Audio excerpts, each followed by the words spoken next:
এখানে আমরা লেখাকে কিছু বড় করেছি, কিছু ছোট করেছি, মিক্সড হয়ে আছে। সাধারণত ডিফল্ট ভাবে এরকম থাকে না। আমাদের যদি কখনো এই চেঞ্জ গুলিকে ডিফল্ট ভাবে বা রিসেট করে দিতে চাই, আমাদের ডিফল্ট ভাবে যেমন থাকে তেমন নিতে চাই, রিসেট করতে চাই, তাহলে এখানে রিসেটের জন্য ক্লিয়ার ফরম্যাটিং অপশনটি আছে। আমি যদি ক্লিয়ার ফরম্যাটিং এ ক্লিক করি, একদম সবগুলি ডিফল্ট সাইজে চলে গেছে। কম্পিউটার সাধারণত ডিফল্ট ভাবে 11 সাইজের থাকে, এখানে 11 সাইজের হয়ে গেছে, সব লেখা নরমাল ভাবে চলে আসছে।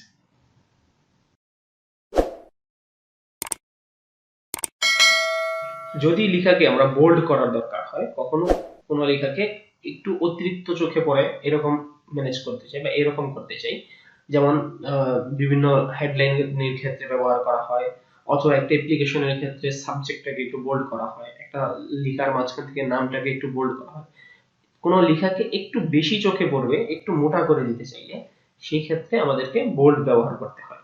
আমরা জাস্ট সাপোজ আমি গ্রাফিক ডিজাইন লেখাটাকে একটু মোটা করতে চাচ্ছি, তাই গ্রাফিক ডিজাইন সিলেক্ট করব এবং বোল্ডের এই জায়গায় বি চিহ্ন আছে, এটাকে দিয়ে, এটা আসলে বোল্ডের আইকন হিসেবে ব্যবহার হচ্ছে এখানে, আমি এটাতে ক্লিক করলে সাধারণ লেখার চাইতে এই লেখাটা একটু মোটা হয়ে গেছে। এবং আমি যদি এটাকে আবার আগের জায়গায় নিতে চাই, তাহলে সেম ভাবে সিলেক্ট করব এবং এই বি এর মধ্যে আরেকবার ক্লিক করলে এটা আগের মতো নরমাল হয়ে গেছে। একই পদ্ধতিতে আমরা ইটালিক এবং আন্ডারলাইনও দিতে পারি। যেমন বোল্ডের পাশে আছে ইটালিক, এই ইটালিকের বা আয়ের মতন চিহ্নতে ক্লিক করলে লেখাটা একটুখানি বাঁকা হয়ে গেছে, এই বাঁকা হওয়াটাকে আসলে ইটালিক বলে। এইভাবে ইটালিক করা যায়।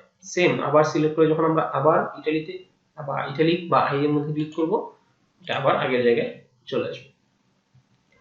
যদি কখনো লেখার নিচে আন্ডারলাইন দিতে চাই, তাহলে এই ইউ লেখাতে ক্লিক করব, যার শর্টকাট কন্ট্রোল ইউ, ইটালিকের শর্টকাট কন্ট্রোল আই, বোল্ডের শর্টকাট কন্ট্রোল বি।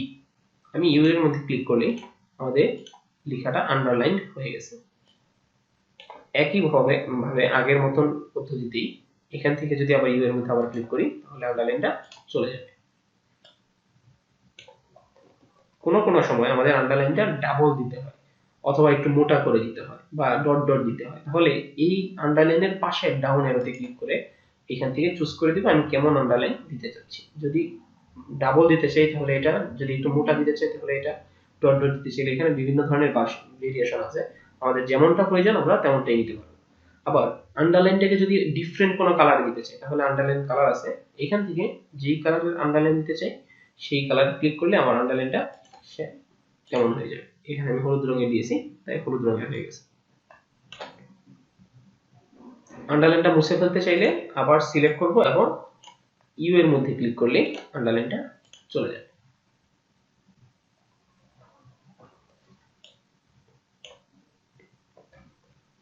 কখনো কখনো আমাদের সঠিক বানান ভুল বানান দুইটা আলাদা করে বোঝানোর জন্য একটা বানানকে কেটে দিতে হয়। যদি কখনো এমন প্রয়োজন পড়ে যে আমার একটা বানানকে কেটে দিতে হবে, তাহলে কেটে দেওয়ার জন্য আমরা এই লেখাটাকে সিলেক্ট করব এবং স্ট্রাইক থ্রো অপশনে ক্লিক করে দিব। এতে ক্লিক করলে আমাদের লেখাটা কেটে গেছে। এটা মুছে ফেলার জন্য আগের মতোই ক্লিক করব এবং আবার স্ট্রাইক থ্রোতে আবার ক্লিক করলে লেখাটা আগের জায়গায় চলে আসছে, লেখার কেটে দেওয়া অংশটা চলে গেছে।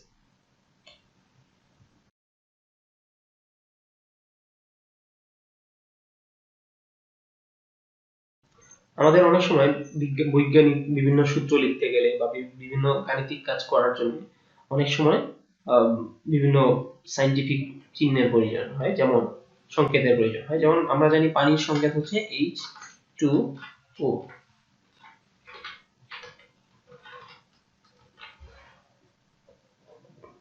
অথবা A স্কয়ার। সেই ক্ষেত্রে এই টু, প্রথম যে টু আছে এটা থাকবে নিচের দিকে এবং এই টুটা থাকে উপরের দিকে, সাধারণ পজিশনের চাইতে একটু নিচের পজিশনে থাকে, একটু উপরের পজিশনে থাকে। যদি নিচের পজিশনে দিতে হয় এটাকে বলা হয় সাবস্ক্রিপ্ট, যদি উপরের পজিশনে দিতে হয় এটাকে বলা হয় সুপারস্ক্রিপ্ট। আমরা যদি নিচের পজিশনে দিতে চাই তাহলে আগে লেখাটাকে সিলেক্ট করব এবং এই এক্স নিচের দিকে যে পাওয়ার দেওয়া আছে চিহ্নটা অনেকটা এরকম, আমরা সাবস্ক্রিপ্টের অপশনে ক্লিক করব। এখন আমাদের লেখাটা সাধারণের চাইতে একটু নিচে চলে গেছে। এটাকে আবার আগের জায়গায় নরমালি নিতে চাইলে আমি আবার একই ভাবে এখানে সিলেক্ট করে এটা সেম জায়গায় ক্লিক করলে আবার নরমাল জায়গায় চলে আসবে। একই পদ্ধতিতে ক্লিক করে এবার সাবস্ক্রিপ্টের পরিবর্তে যখন সুপারস্ক্রিপ্টে ক্লিক করব তাহলে লেখাটা উপরের দিকে চলে যাবে। এবং আমাদের যখন লিখতে যাব সেই ক্ষেত্রে এটা থেকে উপরের চিহ্ন থাকা অবস্থায় আমি যদি আরো কিছু লিখতে যাই আমাদের উপরের দিকে আসবে, সেই ক্ষেত্রে আমাদের কাজ হবে উপরের জায়গা থেকে এটা আবার নরমাল পজিশনে নিয়ে আসা। টু সিলেক্ট করে দিলে সেটা নরমাল পজিশনে চলে আসবে, আর যদি সিলেকশন যে বাইরে ক্লিক করা থাকে তাহলে জাস্ট ক্লিক করলে এটা নরমাল পজিশনে চলে আসবে এবং আমি আমার লেখাটা আবার নরমালি লিখে যেতে পারবো।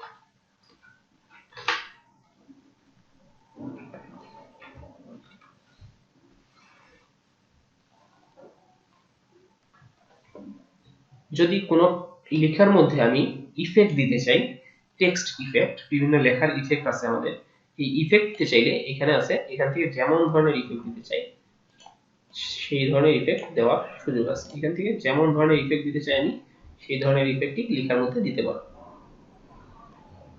ইফেক্ট থেকে আউটলাইন আছে, যদি আমি লেখার বর্ডারে কালার করে দিতে চাই তাহলে লেখার বর্ডারে অন্য কোনো কালার দেওয়া যাবে। যদি লেখাতে কোনো শ্যাডো ইউজ করতে চাই তাহলে লেখার মধ্যে শ্যাডো দিতে পারবো। যদি লেখার রিফ্লেকশন দিতে চাই সেক্ষেত্রে লেখার একটা রিফ্লেকশন দেওয়া যাবে। গ্লো দিতে চাইলে লেখার চারদিকে কালারটা গ্লো করবে, তাহলে আমরা গ্লো অপশন থেকে লেখার চারদিকে গ্লো দিতে পারবো। এই অপশনগুলি আমাদের সচরাচর দরকার হয় না, তারপরে আমাদের যদি কখনো দরকার হয় সেক্ষেত্রে আমরা কাজটা করে নিতে পারবো।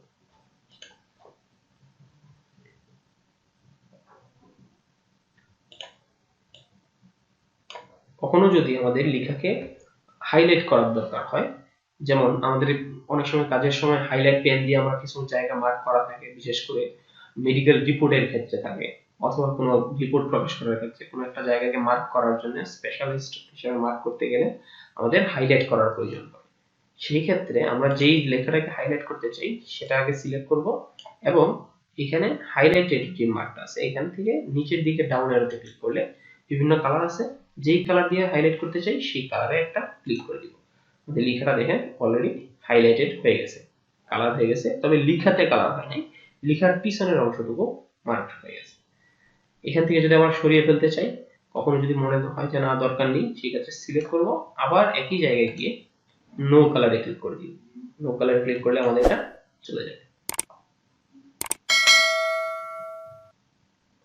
যদি কখনো লেখার কালারের পরিবর্তন করতে চাই তাহলে লেখাটা সিলেক্ট করব এবং হাইলাইট কালারের পাশেই আমাদের ফন্ট কালার আছে, ফন্ট কালার থেকে আমি যেই কালারটা দিতে চাই সেই কালারে ক্লিক করে দিলে লেখাটা ওই রকম কালার হয়ে যাবে এবং লেখার কালার পরিবর্তন করতে পারবো।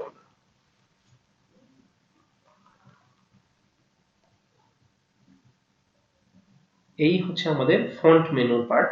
আমরা ফন্টের কাজটুকু এইটুকুর মাধ্যমে করতে পারবো এবং ফন্ট রিলেটেড বা লেখা সংক্রান্ত সব ধরনের কাজকর্মগুলি এখান থেকে করা যায়। আক্ষরিক লেখার ক্ষেত্রে সব ধরনের কাজকর্মগুলি আমরা এখান থেকে করতে পারবো। আমাদের পরবর্তী পার্ট হচ্ছে প্যারাগ্রাফ। প্যারাগ্রাফ নিয়ে কাজ করার জন্য বা প্যারাগ্রাফ রিলেটেড কাজগুলি করার জন্য আমাদের বাকি অপশনগুলি দেওয়া আছে। হোম মেনুর এই রিবনের মধ্যে থেকে আমাদের ক্লিপবোর্ড এবং ফন্ট রিবন শেষ হওয়ার পরে আসবে প্যারাগ্রাফ রিবন। এখান থেকে আমরা প্যারাগ্রাফের রিলেটেড কাজগুলি দেখতে পাবো। আমার এখানে আপাতত একটা প্যারাগ্রাফ নেওয়া আছে, আমি যদি চিন্তা করি তাহলে আমাদের প্যারাগ্রাফটা বাম দিকে আছে, বাম দিকে থেকে লেখাটা শুরু হয়ে ডান দিকে যাচ্ছে, কিন্তু যদি কখনো আমি চাই লেখাটা মাঝামাঝি থাকবে, একটা সার্কেল মেনটেন করবে বা মাঝখান থেকে দুই দিকে লেখাটা মেনটেন করে যাবে, তাহলে আমাদের লেফট সাইডে যেহেতু আছে ডিফল্ট ভাবে লেফট সাইডে দেওয়া থাকে, আমি সেন্টারে নিতে চাইলে এটাতে ক্লিক করব, যার কিবোর্ড শর্টকাট কন্ট্রোল ই, লেফটে নেওয়ার জন্য কন্ট্রোল এল, আবার রাইটে আনার জন্য কন্ট্রোল আর। আমাদের এখানে রাইট সাইড আছে, লেফট সাইড আছে এবং সেন্টার আছে।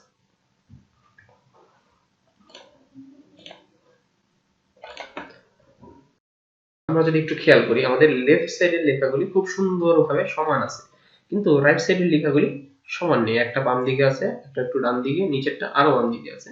যেহেতু নিচেরটা শেষ হয়েছে সেক্ষেত্রে নিচেরটাতে হিসাব হচ্ছে না, তবে উপরের দুইটা একদম ডান দিকে বাম দিকে যেমন সোজা আছে ডান দিকে তেমন সোজা নেই। আমরা যদি এটাকে সোজা করতে চাই তাহলে প্যারাগ্রাফটা কোন প্যারাগ্রাফে আমি কাজটা করতে চাচ্ছি সেই প্যারাগ্রাফটা সিলেক্ট করতে হবে, জাস্ট একটা ক্লিক করলে সিলেক্ট হয়ে যাবে। এরপরে জাস্টিফাইতে ক্লিক করে দিব, জাস্টিফাইতে ক্লিক করলে আমাদের ডান দিকের অংশটাও বাম দিকের মতোই এক সমানভাবে সোজা হয়ে যাবে। এখান থেকে ফেরত আসার জন্য আবার জাস্টিফাইতে ক্লিক করলে সেটা আবার আগের জায়গায় চলে যাবে। আমাদের লেখা লিখতে গেলে অনেক সময় আমাদের বিভিন্ন ধরনের চিহ্ন দেখাইতে হয়। একটা লাইনের আগে বা কয়েকটা লাইনের আগে আমরা আলাদা আলাদা ডিফারেন্ট চিহ্ন ব্যবহার করতে পছন্দ করি। সেক্ষেত্রে ডিফারেন্ট চিহ্নগুলো অনেকটা এরকম থাকে। এগুলিকে কম্পিউটার ভাষায় বলা হয় বুলেট। আমরা বিভিন্ন ধরনের বুলেট ব্যবহার করতে পারবো। এখানে বিভিন্ন ধরনের বলতে এখানে 7টা বুলেট দেওয়া আছে, আমরা 7 ধরনের বুলেট ব্যবহার করতে পারবো। যেমন ধরনের বুলেট আমি ইউজ করতে চাই সেই ধরনের বুলেটে একটা ক্লিক করে দিব।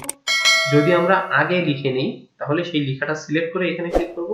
আর যদি বুলেট আগে চুজ করে নিই তাহলে আগে বুলেটটা চুজ করে নিব এবং এরপরে আমাদের যা কিছু লেখা দরকার সেটা আমরা এখান থেকে লিখে নিব।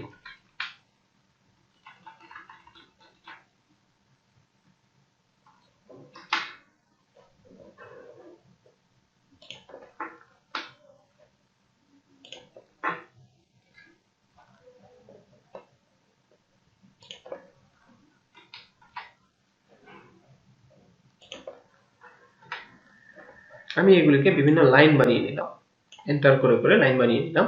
এখন এগুলিতে যদি আমি বুলেট ইউজ করতে চাই তাহলে সিলেক্ট করব এবং যেই রকম চিহ্ন বুলেট ইউজ করতে চাই সেই রকম চিহ্নের মধ্যে ক্লিক করে দিব। দেখেন আমাদের এখানে বুলেট চলে আসছে। কখনো আমাদের যদি বুলেটটা মুছে ফেলতে হয়, দরকার না হয়, সেক্ষেত্রে সিলেক্ট করে এখান থেকে গেলে আবার নান আছে, নানে ক্লিক করে দিব, অথবা বুলেটের চিহ্নে আরেকবার ক্লিক করলে চলে যাবে।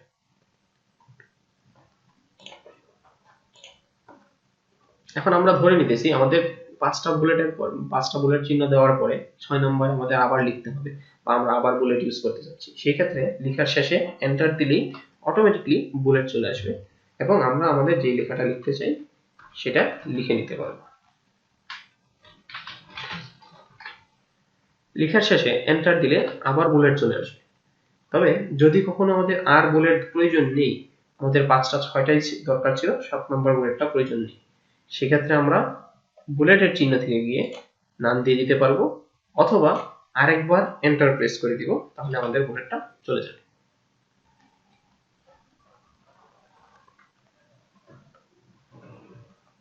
একই ধরনের যদি আমরা বুলেটের পরিবর্তে নাম্বার ব্যবহার করতে চাই তাহলে বুলেটের পাশেই আমাদের নাম্বারিং দেওয়া আছে, এখান থেকে আমরা নাম্বার ব্যবহার করতে পারবো।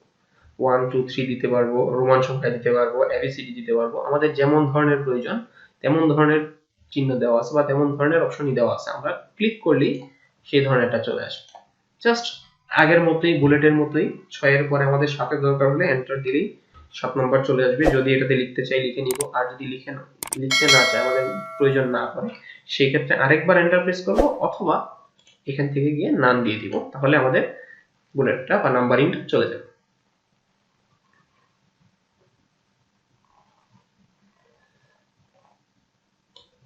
আমাদের কাজ করার সময় অনেক সময় প্রয়োজন পড়ে আমি 1 নম্বর প্রশ্নের ভিতরে আবার এবিসিডি এরকম বিভিন্ন ভাগ করে নিব। সাপোজ আমি এইটাকে আমাদের 1 নম্বর প্রশ্ন ধরে নিতেছি এবং 1 নম্বর প্রশ্ন ধরে আমি এখান থেকে 1 নম্বর বা 2 নম্বর দিয়ে দিব। আমাদের পরের যে পার্টটা আছে সেটা হচ্ছে মিক্সড বা মাল্টি লেভেল এখানে লিস্ট। আপনি লিস্টটাকে মাল্টি লেভেলে করতে যাচ্ছেন। যেমন আমি এখানে সবগুলি সিলেক্ট করলাম, সিলেক্ট করে আমি এখান থেকে লিস্ট দিতে চাচ্ছি, গিয়ে 1 2 3 4 একটা লিস্ট দিয়ে দিলাম, আমার চলে আসছে। এখন আমি চাচ্ছি